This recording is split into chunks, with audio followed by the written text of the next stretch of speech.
That night, the Manhattan sky was a sheet of black glass, reflecting the light from thousands of high-rise windows. On one of the most luxurious streets of the Upper East Side, the Street Claire restaurant shimmered with warm, opulent light, a world seemingly reserved for those who never had to think about price tags. The tall glass doors mirrored evening gowns, sleek tuxedos, and smiles steeped in polite deceit. Amid that glittering scene, Ashley Crudel sat silently. She sat at the center table, right where the lights shone brightest, yet she seemed to be trying her best to disappear. Her pale blue dress was so simple, it looked out of place among the reds, blacks, and silvers around her. Her hands rested neatly in her lap, her shoulders slightly drawn not from cold, but from a lifelong habit of self-protection. She hated nights like this. These so-called family dinners were, in truth, performances. Deline Crudel, her adoptive mother, sat at the head of the table, posture straight as the rim of the wine glass in her hand. Her hair was perfectly smooth, not a strand out of place. Her dark red lips curved into a flawless social smile. Next to her was Gerald, a quiet man whose gaze was as cold as the bank shares he owned. Across from Ashley sat Paisley Crudel, her adoptive sister, dressed in an immaculate white gown that stung the eyes just by looking. "Why am I here?" Ashley wondered. She hadn't wanted to come. But Deline called it a family obligation, and in the Crudel household, obligation always outweighed emotion. The food arrived plate after plate, elaborate, refined, and utterly meaningless. The scent of expensive sauce couldn't mask the artificial air of the conversations swirling around the table. Who'd just bought a mansion in the Hamptons, who'd been invited onto a charity board, who was marrying a senator's son. Ashley said nothing. She only nodded when asked, "Work still going well?" And, "Still living in that little apartment?" Those questions were always delivered with a smile, the kind that wrapped pity in silk, the kind that made the recipient feel stabbed, yet still forced to smile back. Then Paisley spoke. "Maybe we should talk about Ashley briefly, shouldn't we? It's been ages since she joined us for dinner." Her voice was honeyed and cold as steel. Ashley looked up. "Polita, I'm still working at the community center, as I mentioned last time." "Oh, still there?" Paisley tilted her head, eyes gleaming. "That place where you teach adults to read, right? How sweet. It's good you found something to do, instead of relying on the family." Ashley held her breath. The air in the room grew heavy. The faint clinking of silverware stopped. Deline raised her glass and cleared her throat delicately. "Now, don't be harsh, Paisley. Your sister has tried. Within her limits. Within her limits." The words pierced like needles. Ashley smiled faintly. "I'm fine, Mother. Everyone has their own path." "Your own path?" Paisley laughed. "Yes, you do a path of your own failure. A grown adoptee who's never given her parents a single reason to be proud. Well done, Ashley." Her voice rang across the room. Several tables turned to stare. Deline stayed still, sipping her wine. She didn't intervene, she never did, because this was her silent permission. Ashley bowed her head slightly. Her hands trembled, but her voice stayed calm. "I don't need to make anyone proud. I need to do what feels right." "What feels right?" Paisley smirked. "Or what makes people pity you more?" The air thickened. A waiter dropped a fork somewhere in the distance, the metallic clatter like lightning in the silence. Then Paisley suddenly stood. "Actually, I have a suggestion. If Ashley wants to be treated like a real family member, she should start by paying her share of dinner. Everyone here pays their part, right?" "Paisley." Deline's voice was soft, but a warning, though her eyes didn't stop her daughter. Paisley pulled a folded bill from her purse and tossed it lightly onto the table in front of Ashley. "Your share, $5,000. Fair enough. Adults pay their own way, don't they?" The world stopped. $5,000 a handbag for some, 3 months' rent for her. "You're joking," Ashley said quietly. "Do I look like I joke?" Paisley leaned back, satisfied. No one spoke. Even Gerald just stared into his wine. Ashley sat still, her heart pounding. To them, she wasn't a person anymore, just a scene, a moment of entertainment between courses. She stood. Her voice was eerily steady. "You can keep that bill. I don't need this table to know who I am." Paisley laughed. "Then find another table. This one's for those who can afford it." It was a sentence, A verdict. Ashley turned. The light hit her face, pale but resolute. No tears, just a murmur. One day, you'll remember this moment and wish you'd stayed silent. Then she walked away. Her footsteps echoed on the wooden floor, threading through sighs and curious stares. No one noticed the man in the corner who had closed his laptop when the tension began. He watched her every step, every lift of her chin, to preserve the last piece of dignity she had. Tully Shepard, a young billionaire the media called the golden mind of Hudson Valley. He didn't know who she was, but knew he'd just witnessed something rare, true grace. When the door closed behind her, Tully set down his untouched wine, left some bills on the table, and followed her out. The night wind swept across the avenue, laced with October chill. Ashley leaned against the brick wall, trying to breathe. The air was cold, but her chest burned as if something had cracked inside, quietly, like glass under pressure. Her hand still gripped the bill. The $5,000 figure seemed to dance before her eyes. She laughed, a dry, brittle sound that vanished into the city noise. "This is my family." She was about to walk away when a voice spoke behind her, deep, calm. "Sorry, I didn't mean to startle you." She turned. The man in a grey suit stood a few steps away, hands empty, no phone, no curiosity. His eyes, the eyes of someone who'd seen pain but still chose kindness. "I'm Tully Shepard," he said. "I was sitting in the corner inside. I saw what happened." She tightened her grip on the bill. "Good for you. Quite the show, wasn't it?" "No," he said. "That wasn't a show. It was cruelty." Ashley gave a tired laugh. "You talk like you've never seen cruelty in this city." "I have," he said, "but rarely someone who faced it with such dignity." His words silenced her. It had been long since anyone spoke to Ashley with genuine respect. "Thanks, but I don't need pity." "I don't give pity," he said, stepping closer, close enough to see the tears she was holding back. "I just think you shouldn't be the one paying for that dinner." He held out a folded leather bill folder, the one Paisley had thrown. "I covered your share. And theirs. The whole table." Ashley froze. You didn't have to." "Maybe not," he said, smiling softly. "But I wanted to. I could." She searched his face for hidden motives, found none. Only quiet sincerity. "Do you even know who I am? I know you're someone who didn't deserve that humiliation." For a moment, the world narrowed to just the two of them, one who'd lost faith, and one offering a piece of it back. "What do you want?" she asked quietly. "I have nothing to repay you." "Coffee," he said. "Just one cup. Not repayment, just two people who found this city too cold." Ashley hesitated. Then, softly, "Just coffee." "Only coffee," he smiled. They walked into a small cafe in Soho, the brew house, where warm yellow light washed over brick walls. The smell of coffee and waffles felt like a gentle invitation. Sitting across from him, Ashley guarded herself silently. Tully guarded respect with his own. "You work at a community center?" he began. "Yes. I teach adults how to read." "Adults?" He looked surprised. "People left behind," she said. "Some are over 50, some just 19. They're called useless. But I think no one's useless, not if they've never been taught." Tully paused, thoughtful. "That's the most beautiful thing I've heard today." Ashley laughed softly, a little lighter. "You're the strangest man I've ever met. You watched me get humiliated, paid my bill, then asked me for coffee. Why? Because I think everyone deserves someone on their side at least once." Something in his gaze made her heart falter, not out of love, not yet, but out of justice. For the first time in years, she felt seen as someone who mattered. The air was still cold when they left the cafe, but her chest felt warm. Before parting, he handed her a business card. "I'm often busy, but never too busy for another coffee if you'd like." She took the card, said nothing, and only nodded. He smiled, turned, and walked away, leaving a trace of sandalwood in the air. Ashley looked down at the card. Embossed letters read, "Tully Shepard, Shepard Innovations." She exhaled softly. "A billionaire, étranger, a strange night."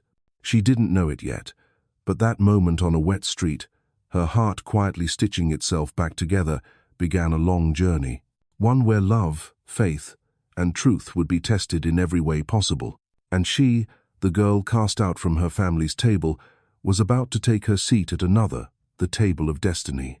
Morning in New York began with a chorus of honking cars, hurried footsteps, and sunlight cutting through the city's thin veil of smoke. This city always woke before dawn, but that morning, it moved more slowly than usual for Ashley. She brewed a cup of black coffee and sat by the window of her small apartment in Brooklyn Heights. Pale light slipped through the curtains, brushing over her still weary face. The scent of coffee filled the room, which reminded her she was still alive. Last night's dinner replayed in her mind like ink that refused to dry. Every word, every mocking laugh, gleamed again beneath the restaurant's dazzling lights. She hadn't cried, and maybe that made the pain settle deeper. On the table lay a business card. Tully Shepard, Shepard Innovations. It still carried the faint scent of sandalwood. On the back, a handwritten line read, "If you want to believe that good people still exist, text me." Ashley traced her finger over the words and smiled faintly, not because she believed, but because it was strange. A stranger who had witnessed her humiliation, yet managed to write something so free of pity, so unadorned, simply sincere. She set the card down, exhaled, and stood up. A new day had to begin. The community center in Brooklyn was housed in an old repainted building.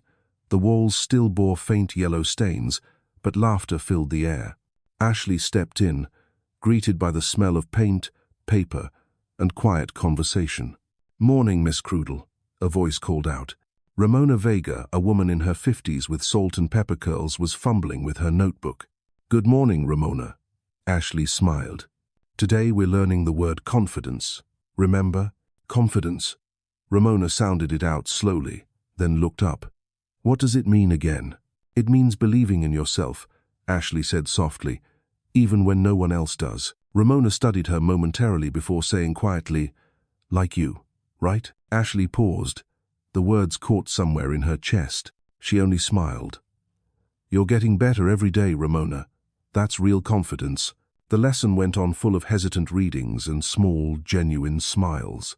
In a world full of pretense, this place was a pocket of peace where no one needed prestige, only recognition. After class, Ashley walked to the small cafe down the street, the very one where she had sat with Tully the night before. She hadn't planned to return, yet her feet led her there anyway. The door chimed softly as she entered. Midday light reflected off the mirror behind the counter. He was there, at the same table, the same seat. Tully Shepard, the man she hadn't intended to see again, sat with a book in hand, though his eyes were already on the door, as if he'd been waiting.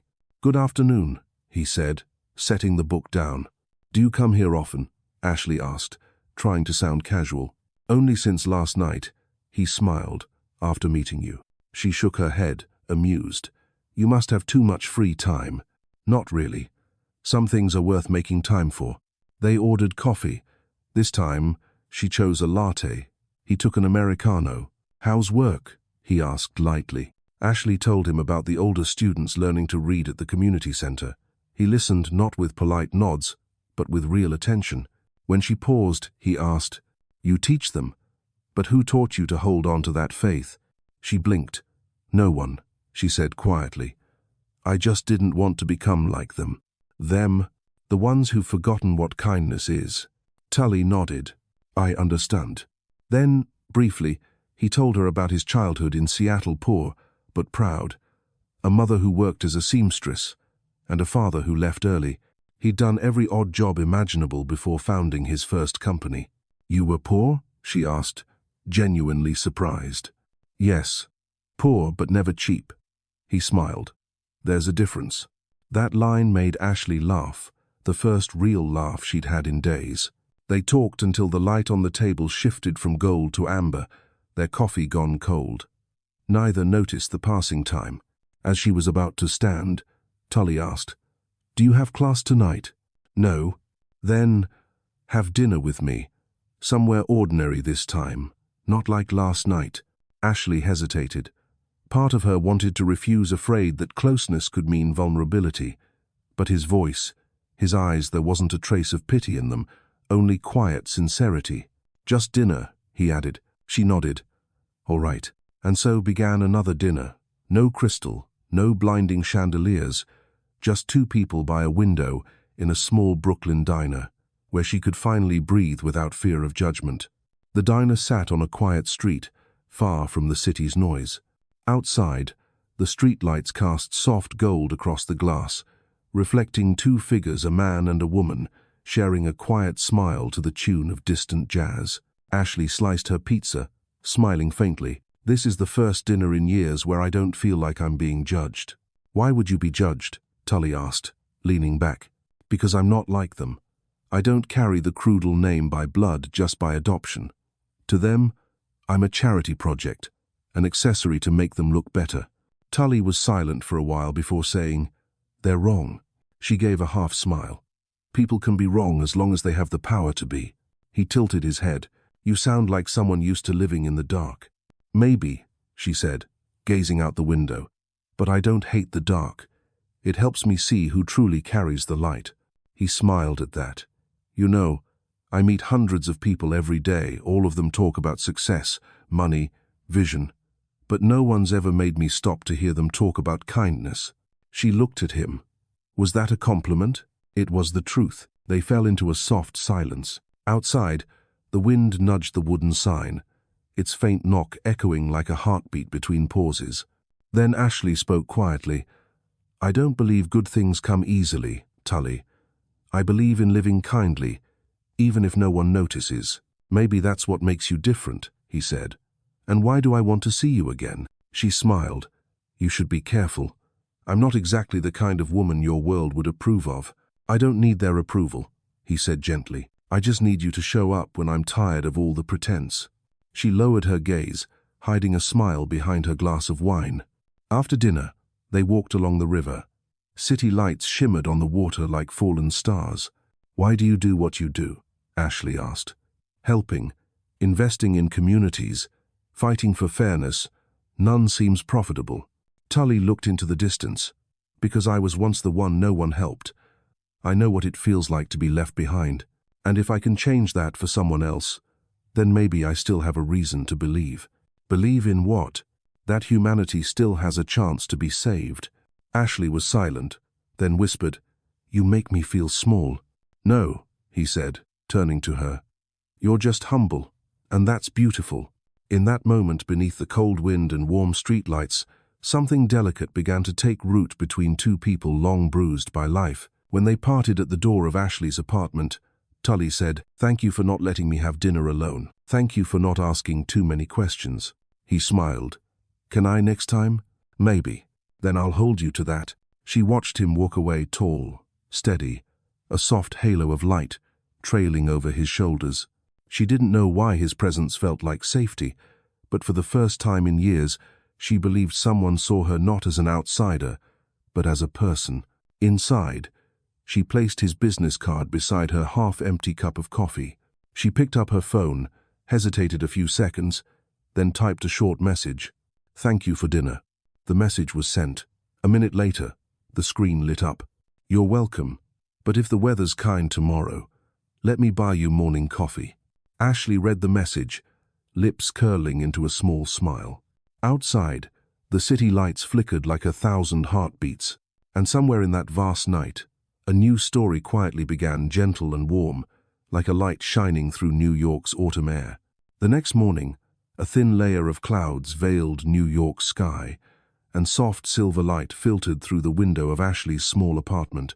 She woke earlier than usual, maybe because her sleep had been shallow, interrupted by the quiet memory of Tully's smile drifting through unfinished dreams. On the table, the business card still lay beside her phone. The screen lit up with a short message. "Beautiful day. Coffee's waiting." She looked at the words, lips curving slightly, and typed back, "You know I'm not easily persuaded." His reply came seconds later.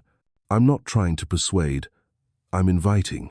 A simple invitation, no pressure, no pretense of chivalry. And so, she said yes. The morning cafe sat on a corner in Greenwich, sunlight bouncing off red brick walls and blue-painted window frames that opened to the rush of passers-by. The air carried the warmth of freshly baked waffles and roasted beans. Tully was already seated by the window with a steaming cup of Americano. He wasn't on his phone, nor did he seem in any hurry. When he saw her, he stood, his smile gentle, like sunlight slipping through leaves. "Good morning," he said. Ashley nodded, trying to stay composed, though his gaze made her smile back despite herself. "Didn't think you'd actually wait here. I told you I'd buy the coffee. I'm not one to break a promise." They ordered more coffee and croissants. Their conversation started small about the weather, the aroma of Ethiopian beans the cafe used, and how oddly peaceful New York felt in the early hours. But soon, as if drawn by an invisible thread, the talk deepened. Tully asked about her childhood, what it was like growing up in a family where affection was measured in reputation. "When I was little," she said slowly, eyes distant, "I thought if I behaved better and tried harder, they'd love me like they loved Paisley. But love isn't earned by effort. It's given by choice, and they never chose me." Tully said nothing for a moment. His eyes held no pity, only something close to respect. "And yet you still know how to love others," he murmured. "Maybe because I know what it feels like to be left behind. I don't want anyone else to feel that way." A soft silence followed. She looked out to the street where sunlight glimmered on damp cobblestones left from last night's rain, and without realizing it, she breathed a little easier. In the days that followed, they saw each other more often, not by plan, not for purpose. One afternoon, he showed up at the community center, holding 2 cups of coffee. "Think of it as my contribution to today's lesson," he said. She laughed. "You know, my students might mistake you for a volunteer. Then I'll carry that box of books and make it official."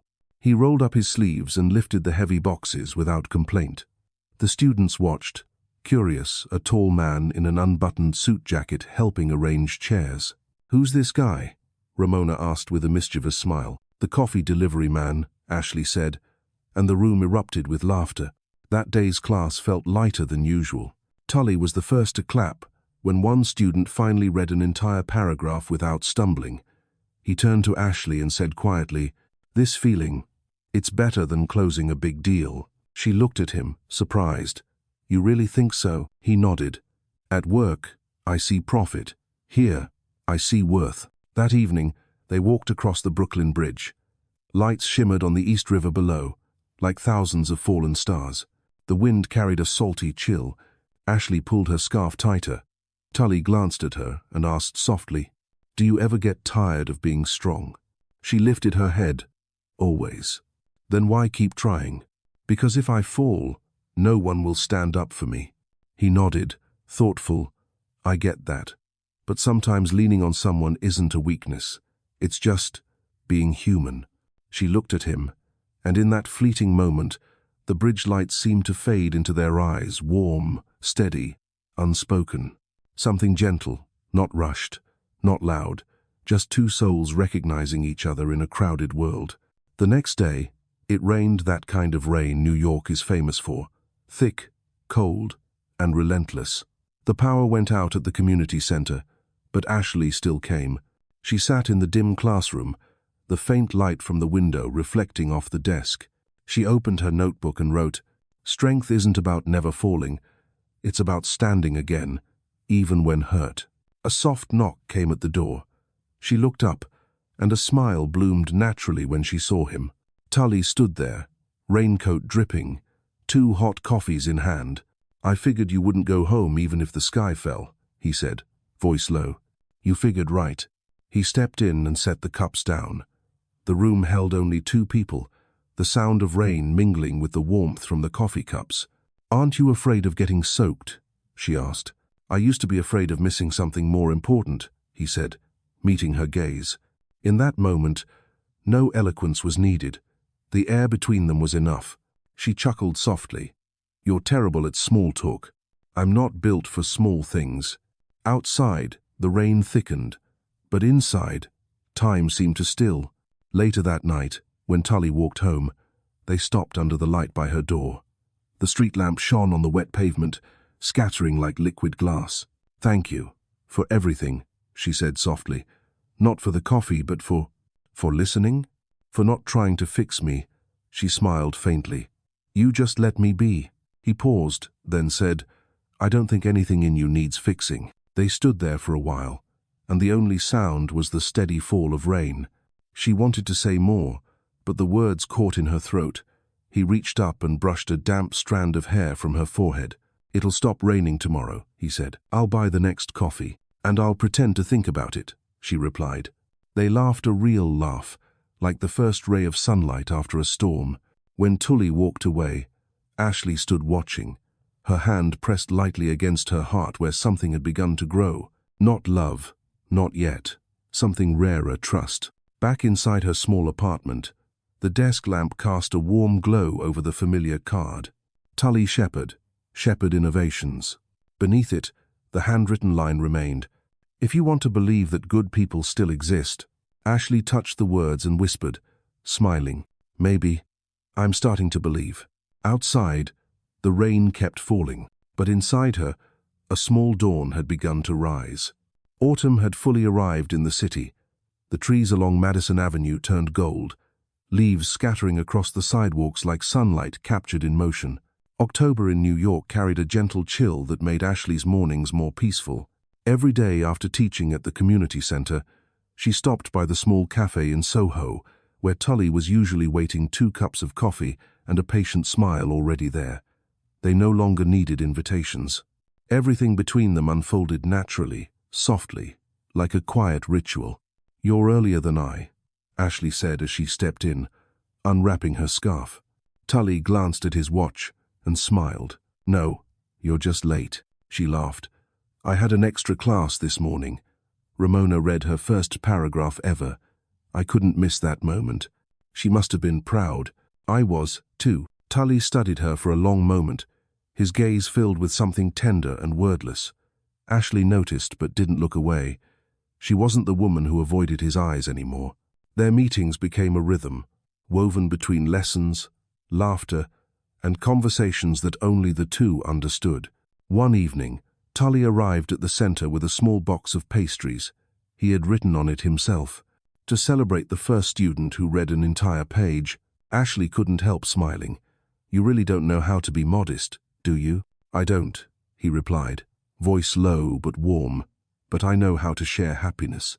That night, they stayed after class, repasting the center's worn-out posters, laughing when paint smudged their hands.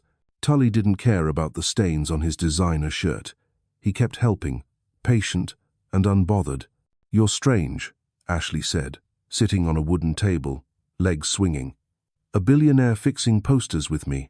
Money doesn't make me immune to wanting to be near you." She looked up. The golden light cast across his face firm lines, steady eyes, and a gentleness that disarmed her. She didn't reply. She only smiled, small but sure enough for him to understand she wasn't running anymore. But where light grows, shadow stirs. That same evening, in the Crudel family's penthouse, Paisley sat before a mirror, wiping off her smudged red lipstick after a party. Her reflection glimmered in the glass, beautiful, but hardened. She scrolled through her phone and froze on a photo. Ashley and Tully, standing outside the community center, holding a small box, laughing brightly. She zoomed in. The smile on Ashley's face made her chest tighten with rage. "What does she have that I don't?" she whispered.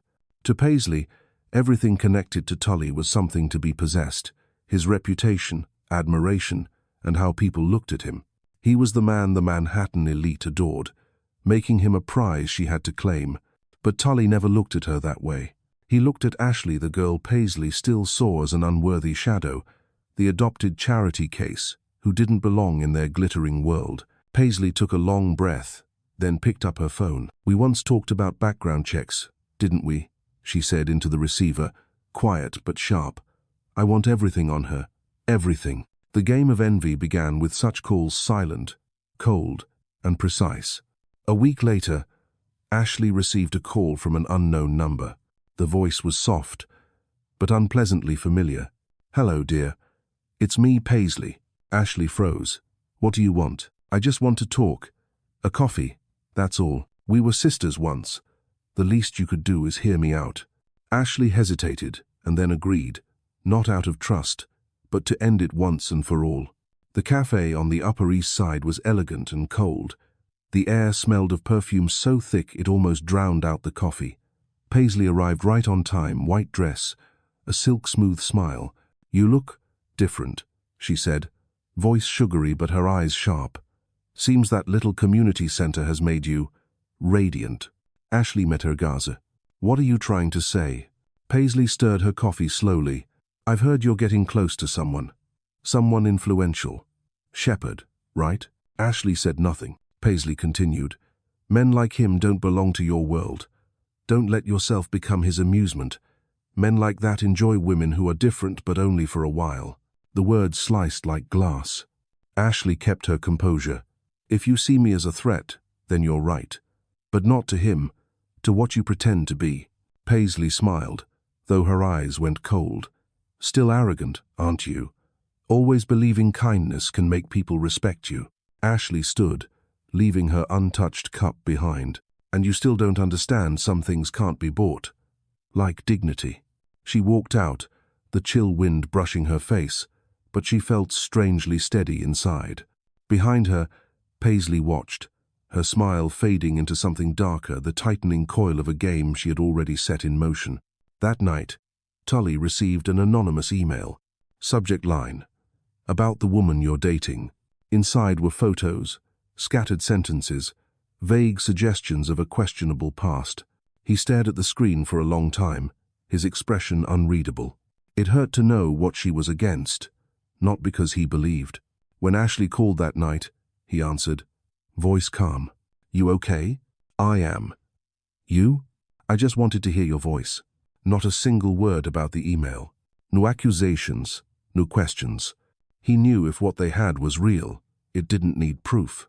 Across the city, Paisley sat in her luxury apartment with a glass of red wine. The light reflected off her face, beautiful, but cold. "It's begun," she murmured.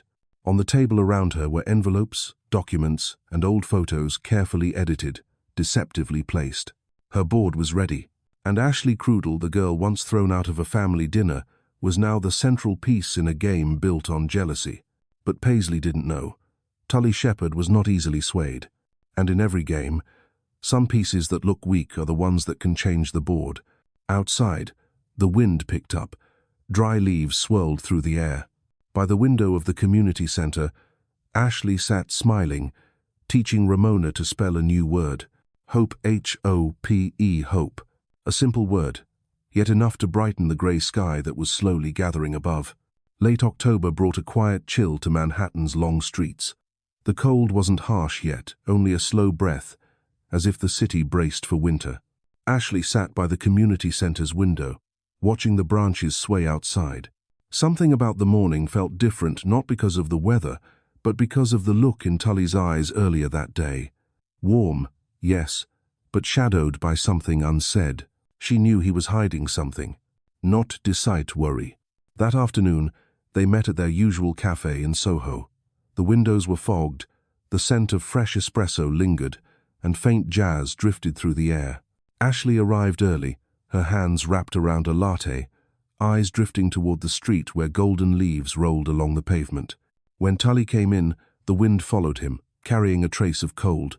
His smile appeared, but it wasn't whole. "Sorry, I'm late," he said. "You've never been late before." "There's a first time for everything." They both laughed lightly, but something about the air between them had changed, a thin mist lying over things left unspoken. After a few scattered exchanges, Tully placed a small envelope on the table. His hand trembled slightly, something she'd never seen before. "Ashley, there's something I think you should see." She frowned. "What is it?" Someone sent this to me. It's probably a misunderstanding, but I wanted you to know first." She opened the envelope. Inside were several old photographs, grainy but recognizable. They showed her at past volunteer events. The captions beneath had been rewritten cruelly. "She only does this to impress donors. She's using the community center to climb into the rich." Ashley looked up. "Do you believe this?" Tully hesitated. He wanted to say no, but his lips pressed shut. "I don't know. I just thought you should see them. Maybe someone's trying to smear you, but you're not sure," she interrupted. Her voice wasn't loud, but its weight tightened his chest. "It's not that I doubt you. It's just that you think it might be true." Silence thickened between them. Outside, rain struck harder against the awning, filling the pause with its steady rhythm. Ashley's gaze didn't harden it, softened into something more profound, sadder. You've watched me every day. You've heard me, seen how I live, what I care about. And a few pages of paper are enough to shake that. Tully drew a slow breath. I just needed to be sure. Do you need certainty, or do you need faith? He couldn't answer, and in that silence, Ashley rose. She reached for her coat, turning toward the door. Ashley, she stopped, her back still to him. You once told me money can't buy a person's worth, she said quietly. Maybe trust can't be borrowed either. The door opened, and the bell chimed softly. Cold wind swept in, and then she was gone. That night, Tully drove aimlessly through the city.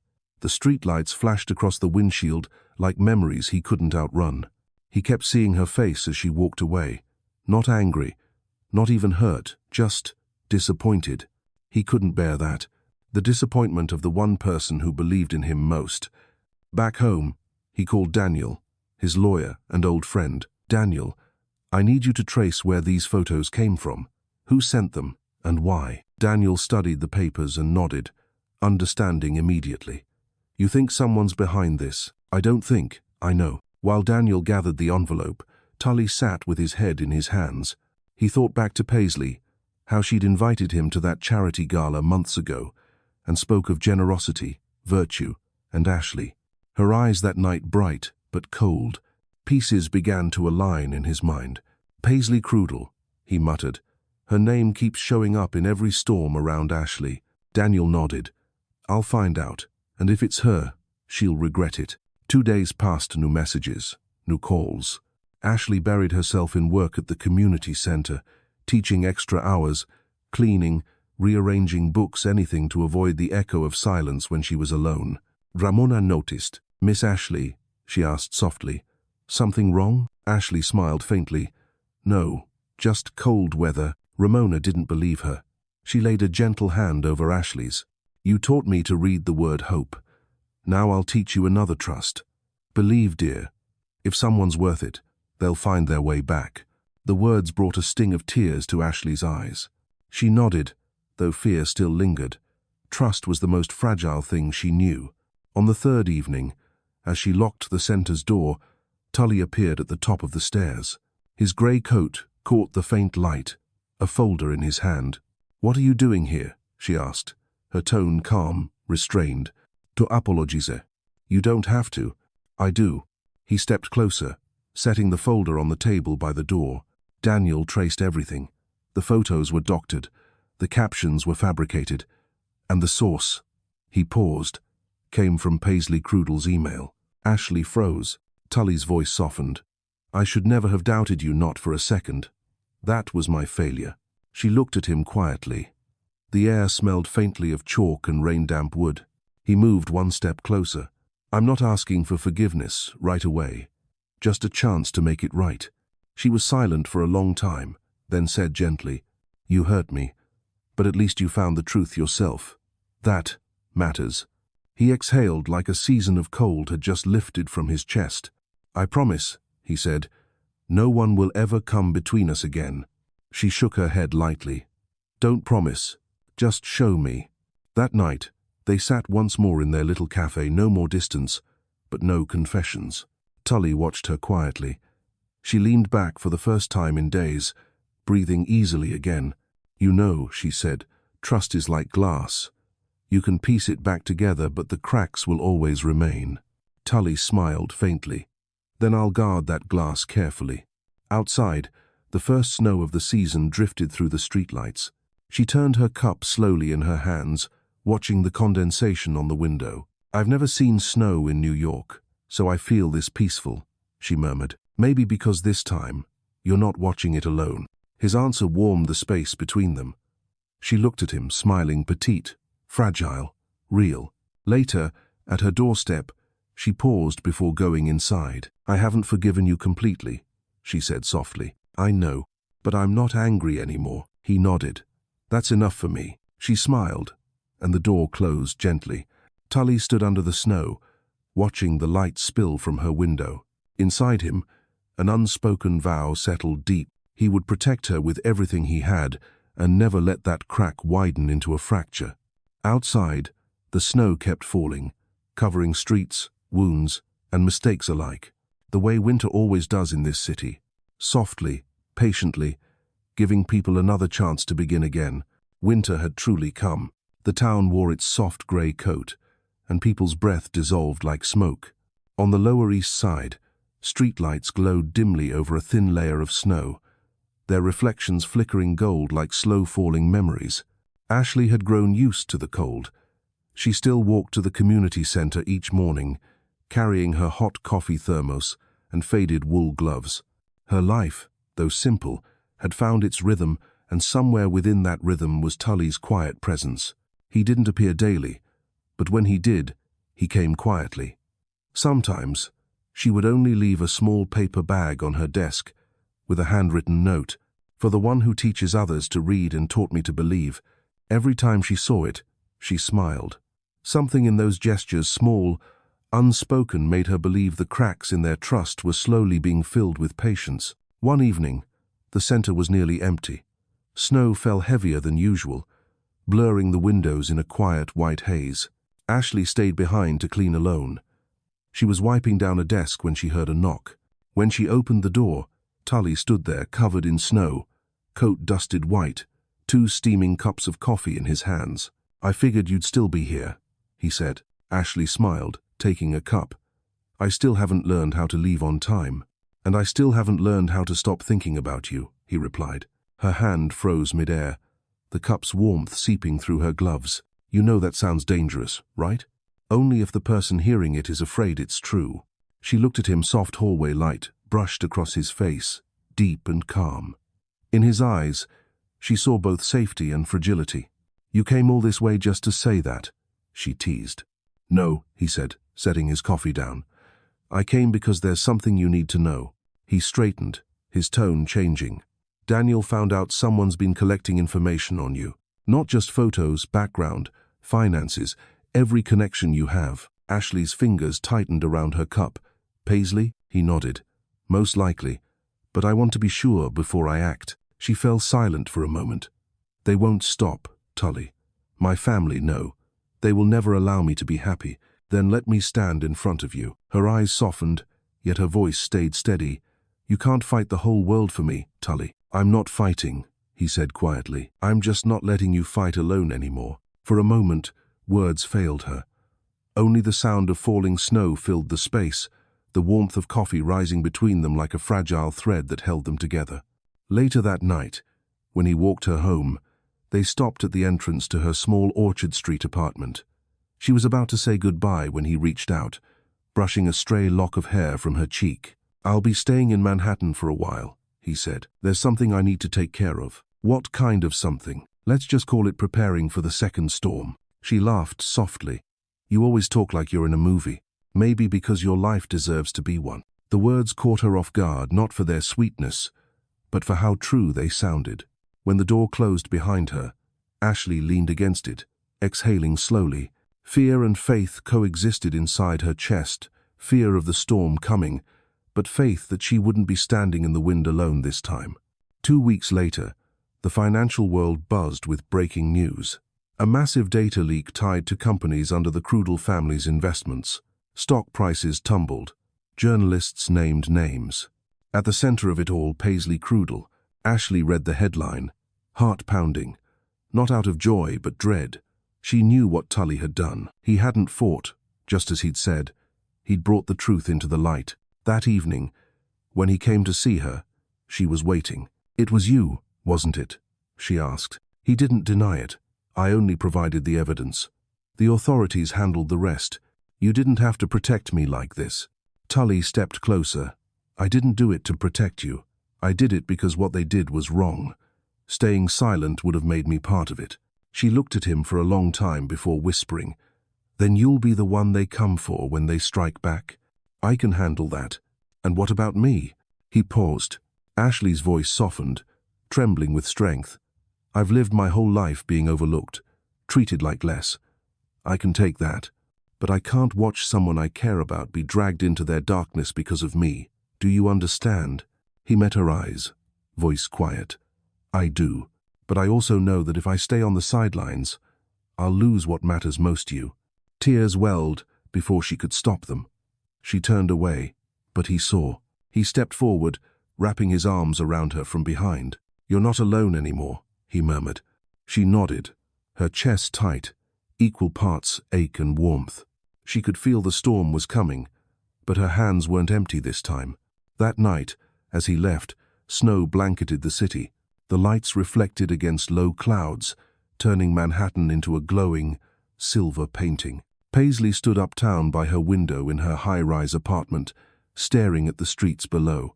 Her phone buzzed relentlessly, messages from reporters, questions she didn't want to answer. The headlines were spreading faster than she'd expected. She hurled the phone to the floor. That pathetic foster girl, she hissed. She thinks she's won? Her reflection stared back from the glass, beautiful, sharp, and twisted now by hate. She picked up another phone and made a call. We need to change the plan. If we're going to destroy her, we'll do it publicly. Not with rumors, something she can't ever wash off. The voice on the other end was cold. Are you sure? Once this starts, there's no turning back. Paisley closed her eyes and whispered, Good. If I burn, I'm taking them all with me. At that exact moment, Ashley's phone buzzed. An anonymous email. Just one line. Be careful.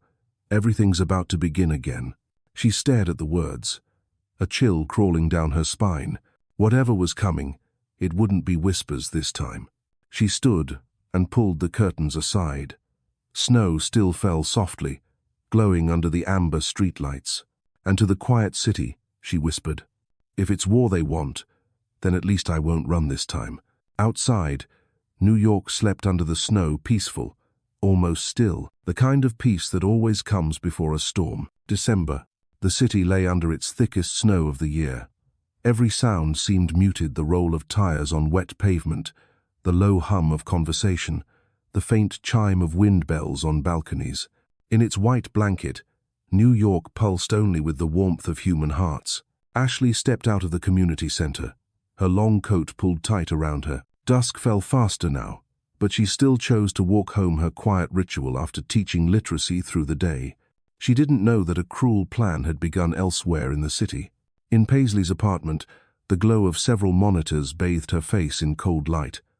Beside her sat an older man with silver hair, fingers darting across the keyboard. How real do you want it? He asked, his voice low and gravelly. Paisley folded her arms, eyes fixed on the scrolling code. Real enough that no one will look twice. I want her destroyed at first glance. He looked up. I can make a deep fake video, voice, whatever you want. But you know what this means. Paisley's lips curved slightly. The more convincing, the better. I don't need consequences. I need results. The clicking intensified the rhythm of a countdown. Within hours, data took shape. Images, audio, fragments of laughter twisted out of context.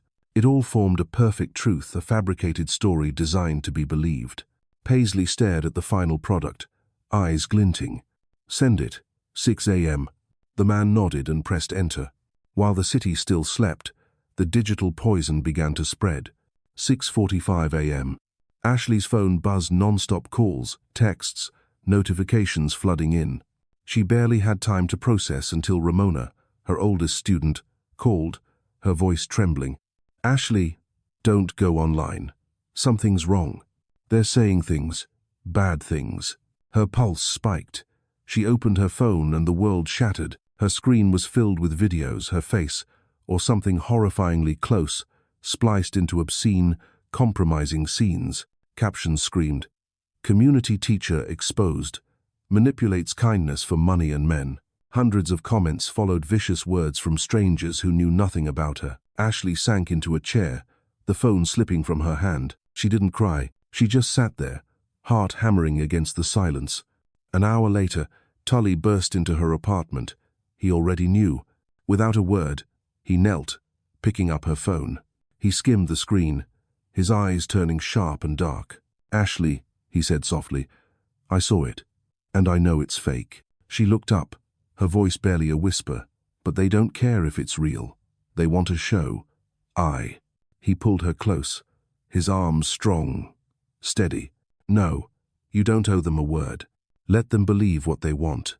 I know who you are. But my work, the center, I'll handle it. My team's already working on it. Trust me, we'll prove it. Her tears finally came not from shame, but from exhaustion. She'd been humiliated before, rejected before, but never stripped of her dignity so completely by a few clicks. Tully left soon after, her phone in hand. As the door shut behind him, the warmth vanished from his expression. His eyes were now those of a man at war. He called Daniel. I need my cyber team on this. Find the creator. Find who paid them. I want proof everything. And then, Daniel asked, then we go public. Not just to clear Ashley's name, but to show the world what defamation looks like and what surviving it costs.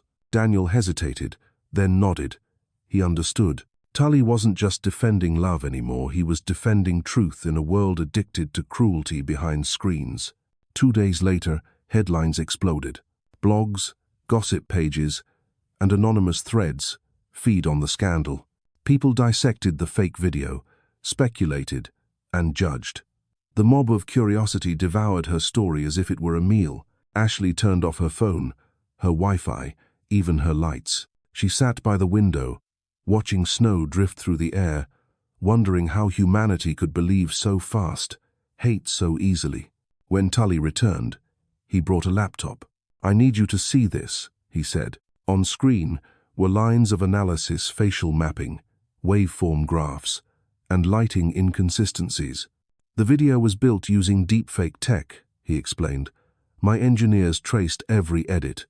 And the IP address, Paisley, Ashley said flatly. He nodded. We even have her payment record. She closed her eyes, not shocked, just weary. I don't want revenge, she whispered. I just want peace. I know, Tully said gently. But peace doesn't come if evil keeps the streets. He took her hand. I'll take care of the rest. But this time, you have to stand beside me. Me? I don't want to speak for you. I want you to tell the truth yourself. She looked at him, and in his eyes, she saw the courage she'd spent years teaching her students to find. 3 days later, the press conference began. The room was packed reporters, cameras, flashes like lightning. Ashley stepped up to the podium, gripping the microphone, her voice calm but unwavering. My name is Ashley Crudel, she said. I'm not here to defend myself. I'm here to speak the truth. She spoke about the forged videos, the years of being underestimated, and the pain of seeing her name dragged through the mud. I've learned that to some, defamation is just entertainment, a few clicks, a few words. But to the person they target, it's a life breaking apart. I'm not here to win. I'm here because silence is the last thing they want from me. The room went still. Then Tully stepped forward, placing a thick folder on the table, documents, contracts, data. This, he said evenly, is proof. The videos were fabricated through deepfake technology, commissioned and paid for by Paisley Crudel and her associates, all verified by legal experts. The room exploded with flashbulbs. Paisley watched the live stream in her penthouse, her wine glass slipping from her fingers. Red wine bled into the white carpet like guilt itself. News spread fast. Those who mocked Ashley fell silent. Apologies trickled in too late, too hollow. Ashley responded to none of them. She posted only one image, morning light spilling through her classroom window as Ramona's hand traced the word hope on paper. The caption read, I don't need everyone to believe me. I only need the people I love to know I'm still me. That night, on the balcony overlooking the snow-bright city, Tully spoke quietly. I've prepared the lawsuit, but if you'd rather stop here, we can. Ashley looked out toward the skyline. I want them held accountable, not out of anger, but so they'll understand that when you touch someone with cruelty, you don't just destroy their name, you scar their soul. Tully smiled faintly. I don't think I've ever loved anyone more than I love you right now. She leaned her head on his shoulder. Then don't make me strong alone anymore. He wrapped his arms around her, holding her close. Outside, the snow kept falling soft, endless, forgiving, and there, amid the storm, they learned the quiet truth of love. that it doesn't need to shout to endure. It just needs to stay steady as a flame that keeps burning through the wind, so that when the storm finally passes, its light will be the only thing left shining. After the media storm, New York slipped back into its usual rhythm. But for Ashley, nothing would ever be usual again. The January sky was bluer, sunlight catching on melting snow and scattering into 1,000 silver shards. She stood by the window of the community center, coffee in hand, watching her students read aloud their first lesson since the scandal. Hope, Ramona spelled carefully, her voice trembling but proud. Ashley smiled. Yes, hope. Applause rippled through the room, and her heart felt lighter than in months. She had always thought light came from others, from kind people, from Tully's love, but now she understood. Light could also return from within, through the lives she'd helped mend. Tully had been around less often since the new year began, not from distance, but from duty. He was buried in the aftermath. Lawyers, the press, investors. Everyone wanted something from him, the man straddling two worlds, technology and truth. One evening, as Ashley tidied the classroom, he appeared at the door, his long coat dusted with snow. "You still stay late, I see," he said, his voice warm. "And you still show up right before I leave." He smiled. "Maybe that's why we keep meeting at the right time." She finished packing and turned toward him. "How's work?" "Harder than I thought, but worth it." He glanced around the room, eyes softening at the handwritten posters on the walls. "I want to build a place like this," he said. "Bigger, funded, protected, so no one can touch it." She blinked. "You're serious?" "I am. I'll start a foundation in my mother's name.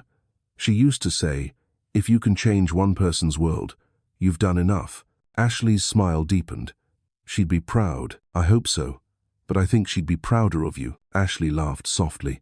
"I'm just doing my job." "Yes, but not everyone does it with their whole heart." Her cheeks flushed, the color gentle as dawn. Outside, snow drifted through the amber light, and time slowed. They walked home together. On the Brooklyn Bridge, the wind bit cold, but they strolled, hands nearly brushing. The city glittered across the river, each light trembling on the water's surface. "Tully," she asked quietly, "do you ever regret getting tangled up in my life?" "No," he said without hesitation. "I only regret not finding you sooner." She didn't speak. Simple words, but they stopped the world. They paused at the center of the bridge, watching the skyline. "Do you think we've made it through?" she asked. "I don't know. Maybe there'll be more storms. But at least now, we know how to walk through rain." She smiled. "Sounds like a line from one of your books." "No, sounds like the story I'm living." In the weeks that followed, the noise faded. Paisley Crudel's trial began. Her name appeared in headlines under the sterile phrase, "Manhattan socialite, charged with fabrication of digital media." The public shifted from outrage to pity, then to silence, as it always did. The world moved on, leaving its ashes behind. But Ashley couldn't move on so easily. Some nights she still woke sweating, the old videos flashing behind her eyes. And every time, her phone would light up with 3 simple words from Tully, "I'm still here." Just that, and it was enough for her to fall back asleep. One Saturday morning, Tully drove her to an empty lot in Brooklyn where he planned to build the new center. The air was crisp. Sunlight reflected off scraps of lingering snow, scattering light over the concrete. "What will you call it?" she asked. He paused, then smiled. "The Crudel Center." She turned to him sharply. "You're joking." "I'm not. I want that name to mean something good again, not theirs, but yours." Tears blurred her vision. "I don't think I deserve that." "You don't have to. You have to be you. That's enough." He took her hand, small, warm, steady like a flame in winter. That afternoon, they stood side by side at the signing ceremony. Journalists, cameras, donors, but this time, Ashley didn't flinch. She answered questions, smiled lightly, and her voice was calm. No one could use her name as a weapon anymore. She had reclaimed it not through victory, but through quiet strength. When the crowd thinned, Tully turned to her. "I have one question," he said. "What is it? If someday I lost everything except you, would you still stay?" She met his gaze, her breath visible in the cold air. "If you're still the man who didn't walk away when everything was broken, she said softly. Then I won't either. He smiled.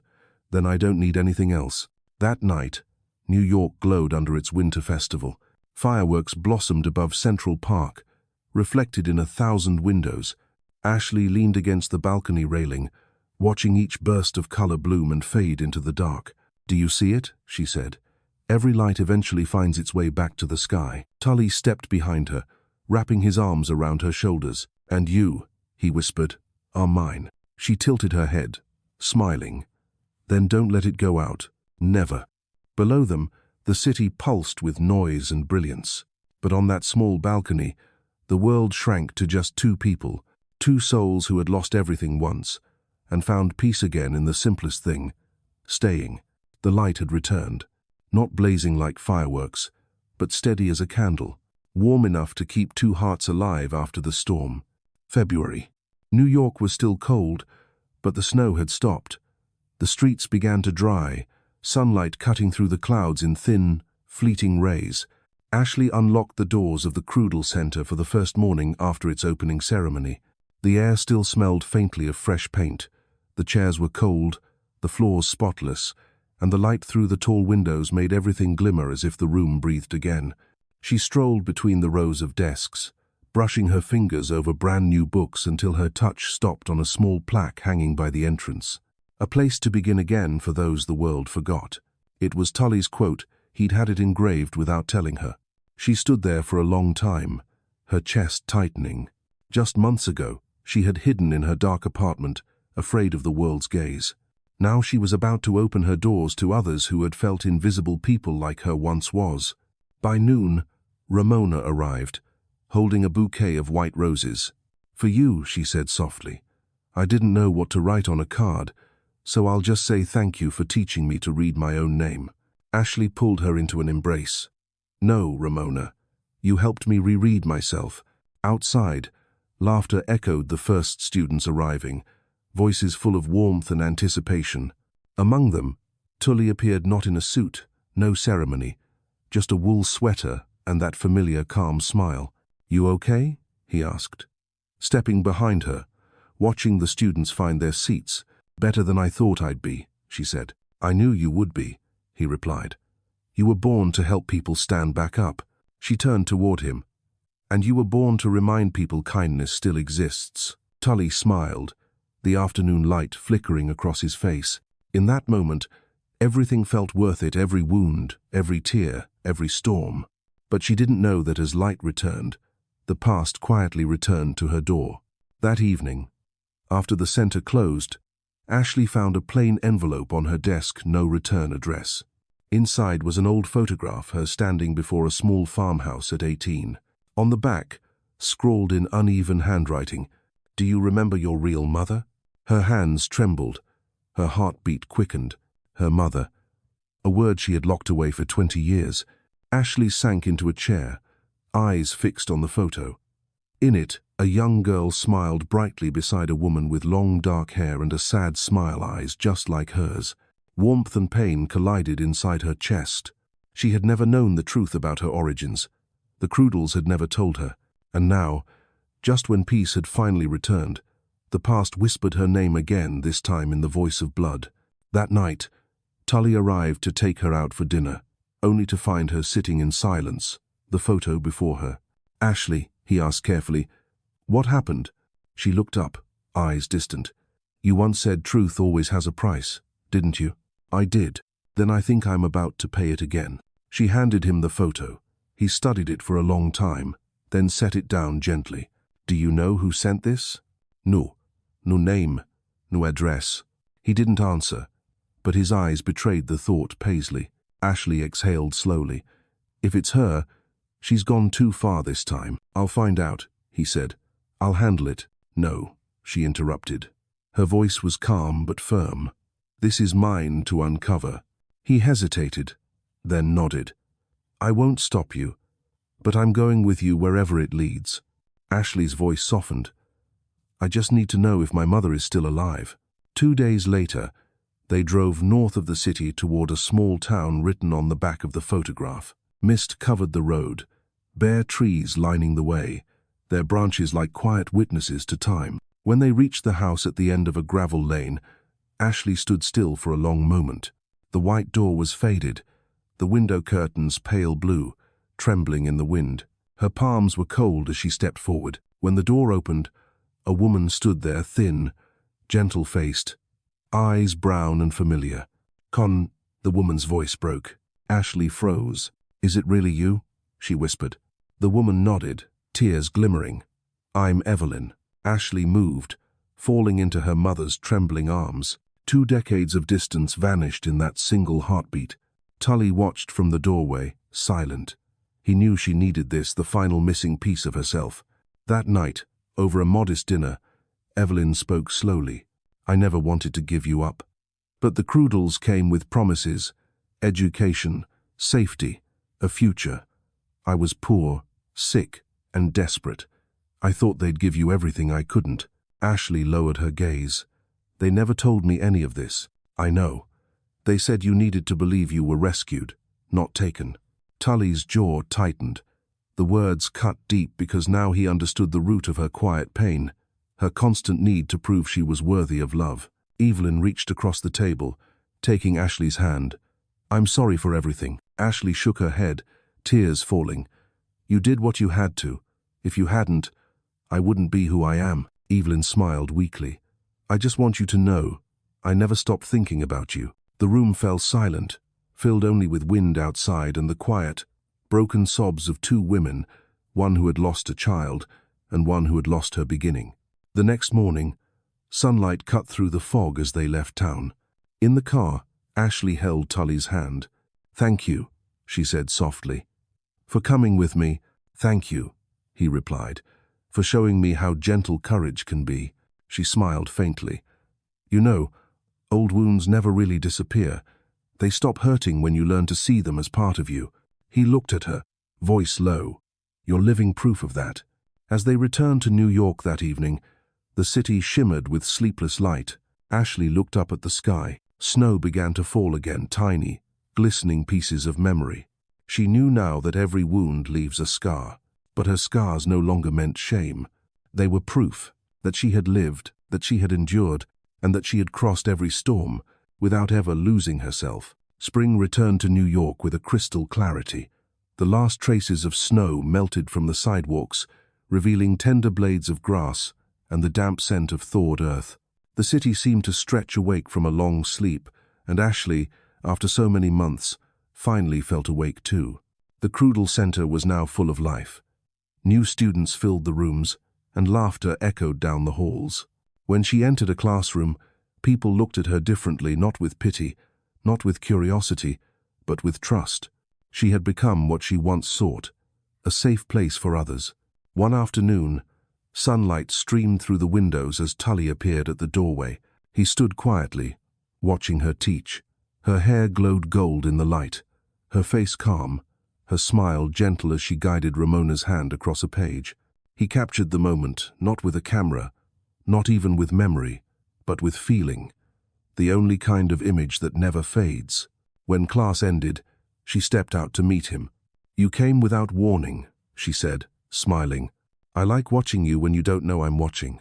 "That sounds unsettling." "Only if I were pretending," he said, "but I'm not." Her laugh softened the air, tilting toward the light. They walked through Central Park. Buds were forming on the trees, and the faint scent of cherry blossoms drifted in the breeze.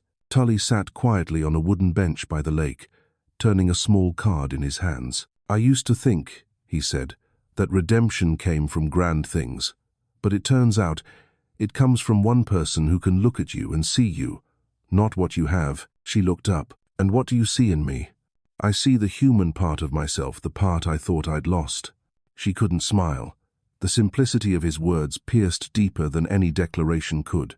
"You know," she said softly, "if you hadn't come to that dinner that night, I might never have dared to look at my life again. And if you hadn't stood up from that table," he replied, "I might never have believed in dignity again." The wind swept a few petals across the air between them, light, fleeting. Neither spoke, but everything had already been said. Back at the apartment, Tully opened a drawer and took out a small box that night. No kneeling, no flowers, no music, just the amber glow of a lamp, and the quiet warmth of a spring night. "Ashley," he said, "I'm not asking for forever. You'll keep walking beside me for however long we're given." Her eyes glistened. "You know, I never thought love could be this peaceful." "Then let me be the one who keeps it that way." He opened the box. Inside was a simple silver ring, unadorned except for 2 words engraved inside: hope, trust, the words they had once learned, lost, and found again. She held her hand, and he slipped the ring onto her finger. No vows, no fanfare, just a quiet touch, and 2 gazes meeting like rivers finally reaching the sea.